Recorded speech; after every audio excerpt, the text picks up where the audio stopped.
While modern farmers drop hundreds of thousands on high-tech combines that might last a decade, there's a secret army of 1980s machines still cutting fields across America. These iron giants were built during an era when over-engineering wasn't a dirty word, and planned obsolescence hadn't infected agriculture. Today, we're counting down 10 combine harvesters from the 1980s that simply refuse to die. Machines that have outlasted their warranties by decades and continue proving that sometimes older really is better. Number 10. International Harvester Axial Flow 1480. Kicking off our list is the IH1480, a machine that represented International Harvester's last hurrah before merging with Case. Released in the early 1980s, this rotary combine introduced farmers to the efficiency of single-rotor threshing systems. What made the 1480 legendary wasn't just its innovative design, but its bulletproof construction that came from a company fighting for survival and determined to prove their worth. The 1480 came equipped with either a 436 or 466 cubic inch diesel engine, both known for their ability to run forever with basic maintenance. Farmers quickly discovered these engines could handle neglect that would kill modern power plants. The single-rotor design meant fewer moving parts compared to conventional combines, translating to fewer breakdowns and simpler repairs that farmers could often handle themselves in the field. The rotary system itself was revolutionary but simple. Instead of a conventional cylinder and straw walkers, the 1480 used a single large rotor that both threshed and separated the grain. This continuous process was gentler on the grain while being more aggressive on tough, green-stemmed crops that could wrap conventional machines into submission. The longer residence time in the rotor meant better separation and cleaner grain tanks. Even today, you'll find 1480s working medium-sized operations. Their red paint faded, but their mechanics sound. Parts remain surprisingly available thanks to a dedicated aftermarket, and many farmers swear these machines separate grain better than computer-laden modern alternatives. The 1480 proved that sometimes the first generation of a revolutionary design gets it right. Owners often describe the satisfaction of watching their 1480 chew through crops that would bog down supposedly superior modern machines. Number 9. Gleaner N6. The Silver Gleaner N6 might be the most underappreciated workhorse on this list. Built by Alice Chalmers before Dart's Alice took over, the N6 featured a transverse-mounted engine and unique front-wheel assist that made it surprisingly nimble for its size. This unconventional layout placed the engine sideways across the chassis, improving weight distribution and making service access exceptional. What sets the N6 apart is its simplicity and thoughtful engineering. While competitors were adding complexity, Gleaner stuck with straightforward mechanical systems that any farmer could diagnose and repair in the field. The N6's Cummins V8 diesel became legendary for its reliability, with many examples surpassing 10,000 engine hours without major rebuilds. That's the equivalent of running continuously for more than a year, a testament to both the engine design and the farmers who maintained these machines. The N6's acceleration rolls, a Gleaner trademark, provided incredibly clean grain samples with minimal cracking. These unique concave-shaped rollers accelerated crop material through the machine, providing consistent separation regardless of crop conditions. Farmers who ran N6s in the 80s often bought another one rather than switching brands, creating a loyal following that persists today. The 6's transverse engine placement wasn't just different for the sake of being different. It allowed for a shorter overall machine length, improving maneuverability in tight field corners and reducing the turning radius significantly. This made the N6 popular in regions with smaller, irregular fields where larger combines struggled. Today, these silver machines command respect at auctions, and finding one with under 5,000 hours is nearly impossible because they've been worked hard and just kept going. Number 8. John Deere's 7720. When you mention indestructible farm equipment, John Deere inevitably enters the conversation, and the 7720 exemplifies why. Produced throughout the early to mid-1980s, this conventional combine balanced capacity with reliability in a package that rural mechanics still praise decades later. The 7720 represented Deere's refinement of decades of conventional combine experience. The 7720 featured Deere's proven 404 cubic inch turbocharged diesel, an engine so reliable it became the gold standard for agricultural power plants. Combined with a well-designed conventional cylinder and straw walkers, the 7720 could handle diverse crop conditions without the temperamental behavior of more advanced designs. The engine's conservative tuning meant it never worked at maximum stress, allowing components to last far beyond their design life. The conventional cylinder design of the 7720 gave farmers confidence in known technology. While rotary machines were making headlines, many farmers preferred the conventional system's predictability and the ability to quickly adjust concave clearance and cylinder speed for different crops. The 7720's large cylinder and extended straw walker area meant it could handle high-yielding crops without sluggish performance. What truly made the 7720 special was its serviceability. Every grease point was accessible, filters could be changed without gymnastics, and adjustments could be made with common tools. This wasn't accidental. Deere engineered these machines for farmers who couldn't afford downtime during harvest. The hydrostatic transmission was robust and straightforward, lacking the complexity that plagues modern continuously variable transmissions. Walk into any Midwestern farming community today and you'll spot 7720s still earning their keep. Many have received engine rebuilds or updated electronics, but the fundamental chassis and threshing mechanisms soldier on. They're not the biggest or fastest, but they show up when you need them.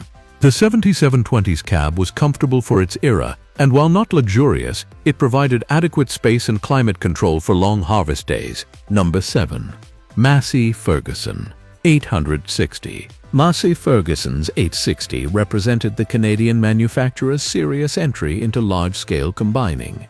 Introduced in the early 80s, the 860 came to North America with European engineering and a reputation for handling tough stemmy crops with ease. European harvest conditions are often wetter and more challenging than North American conditions, so machines designed for Europe tend to be overbuilt for typical American crops. Under the hood sat a Perkins V8 diesel, an engine that British farmers had already proven across thousands of brutal harvest seasons.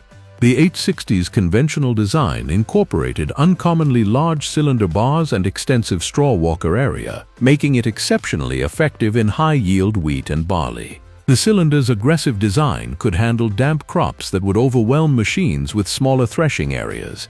The 860's hydraulic system deserves special mention. While many 80s combines suffered from weak hydraulics that struggled with heavy headers, Massey engineered the 8060's system to handle demanding conditions without overheating or losing pressure. This attention to hydraulic capacity means many 8060s still operate their original pumps and valves, a rarity in machines of this age where hydraulic components typically wear out. The 8060's construction quality reflected Massey Ferguson's commitment to producing machines that would work in diverse global conditions. Heavy-gauge steel in the chassis, robust bearings throughout, and conservative engineering choices all contributed to longevity. The grain tank, while not the largest in its class, was built with reinforced corners and quality construction that prevented the cracking common in competitors. Finding parts for the 860 can be more challenging than domestic brands, but owners form tight-knit communities, sharing knowledge and sourcing solutions. The 860's longevity stems from overbuilt components and conservative engineering. It was never the flashiest machine, but it was designed to last. Many owners appreciate the 860's straightforward approach, lacking the gimmicks and features that complicated competitors offered. Number 6. Case IH 1666. After International Harvester and Case merged, the resulting Case IH 1660 became one of the most successful combines of the late 90s. Building on the proven axial flow design, the 1660 refined the concept with better grain handling, more power, and improved operator comfort. This machine represented the best of both companies' engineering expertise. The 1660's 505 cubic inch Cummins diesel delivered ample power with surprising fuel efficiency.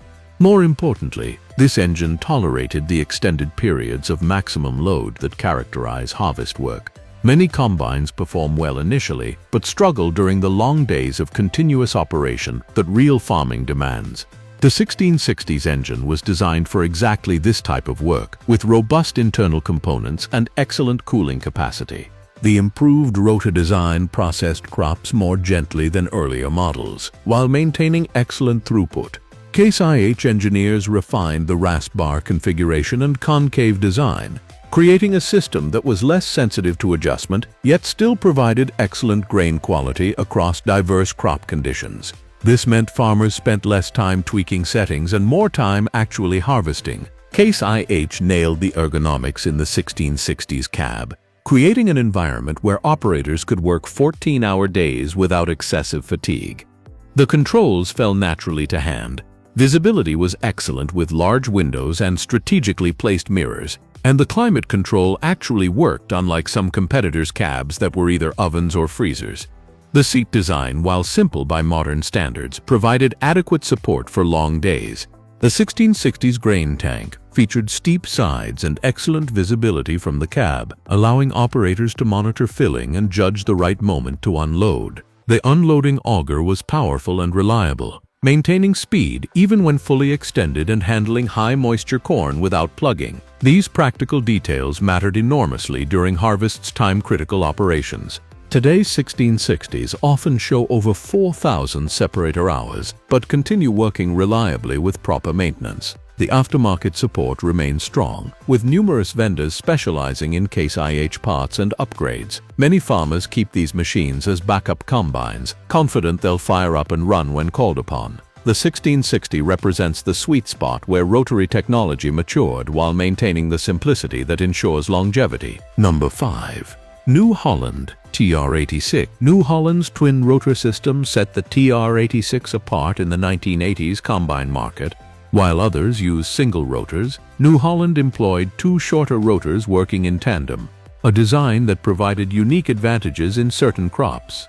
This unconventional approach reflected New Holland's willingness to challenge conventional thinking. The TR86's twin rotors created extremely gentle threshing action, crucial for crops like edible beans, soybeans, and seed production where kernel damage directly impacts profitability.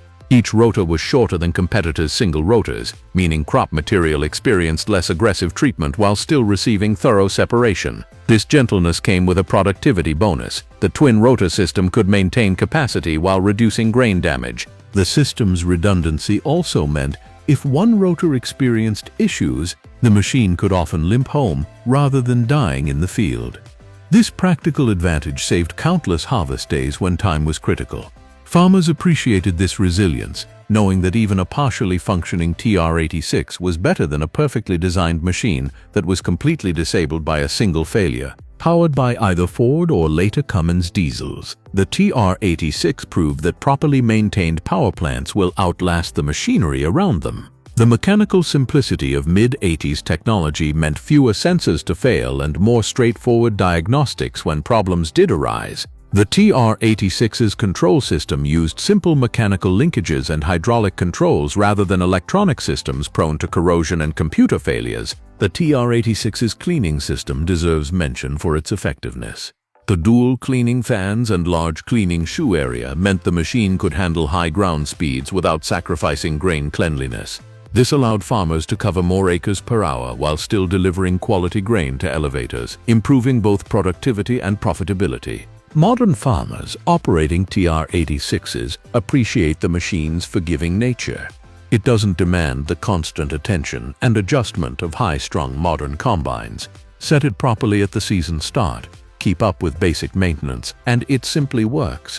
This reliability has kept TR86s in service across North America, particularly in specialty crop regions where gentle handling matters more than raw capacity. Number 4. John Deere 8820. The 8820 represented John Deere's flagship conventional combine in the mid-1980s, and it remains arguably the best large conventional combine ever built.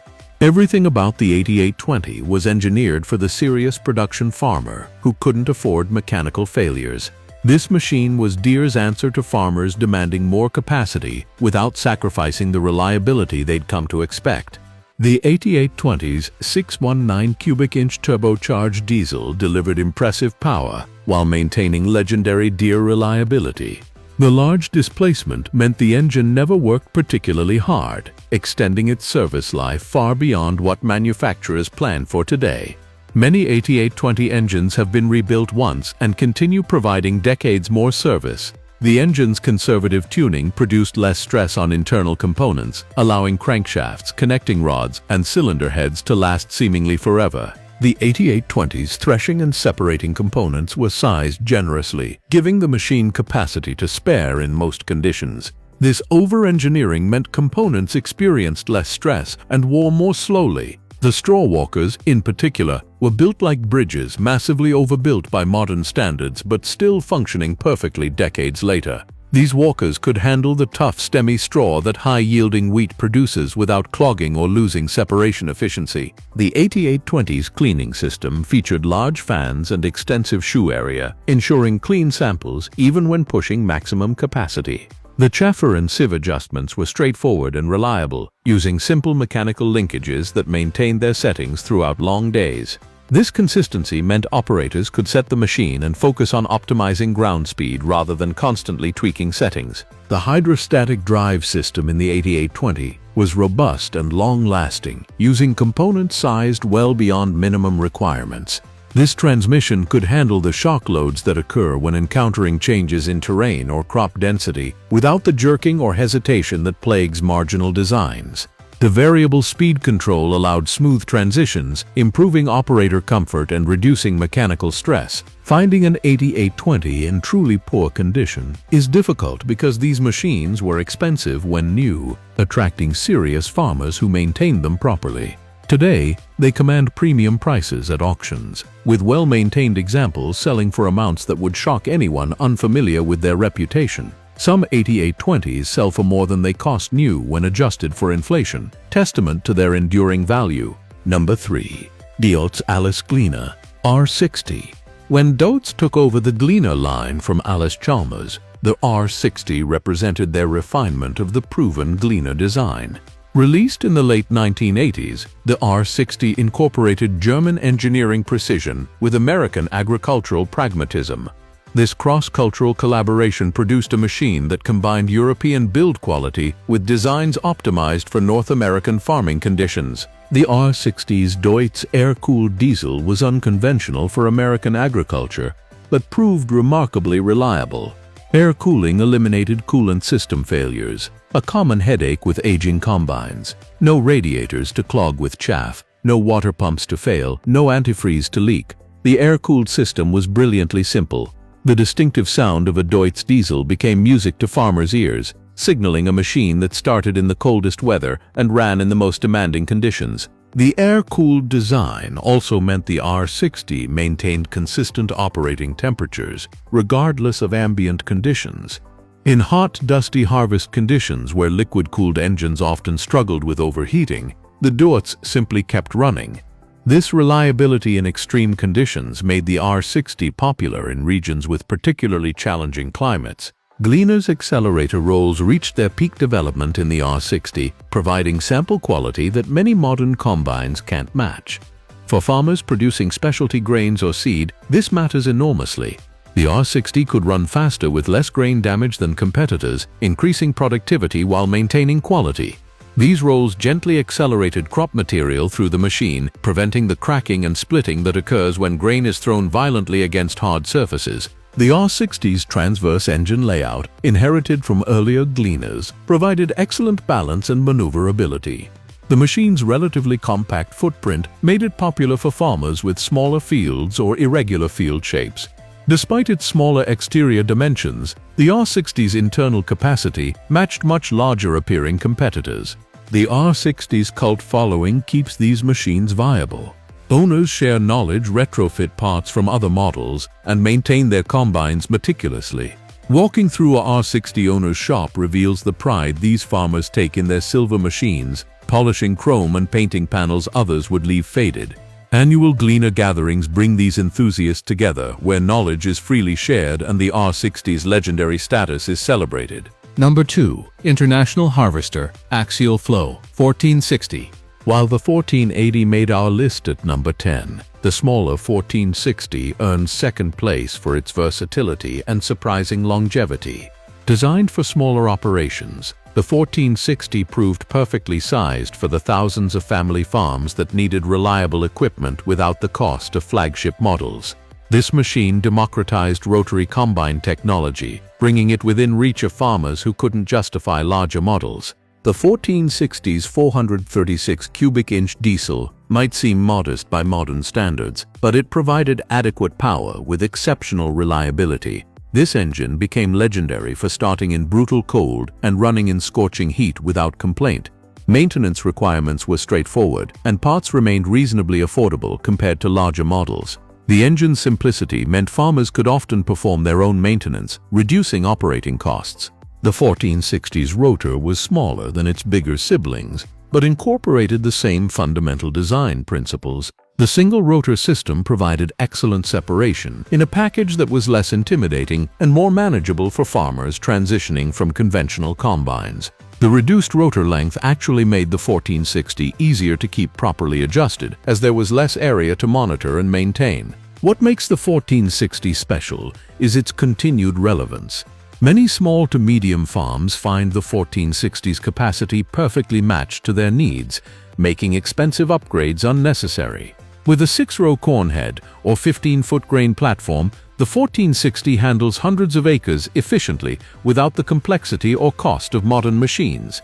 The fuel efficiency is remarkable by modern standards, with the smaller engine consuming significantly less diesel than contemporary combines. The 1460's cleaning system, while smaller than flagship models, was carefully engineered to match the rotor's output.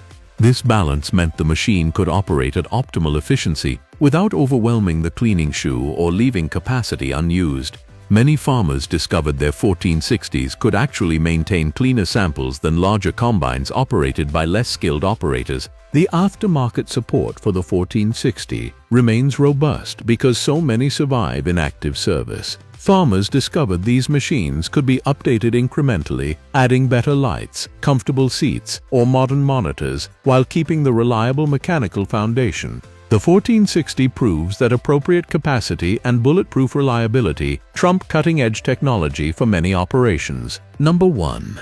Case IH 1680. Taking the top spot is the Case IH 1680, a machine that defined reliability for a generation of farmers. Released in the late 1980s as Case IH refined their axial flow design, the 1680 hit the sweet spot of capacity, reliability, and serviceability that keeps these red machines working fields decades later.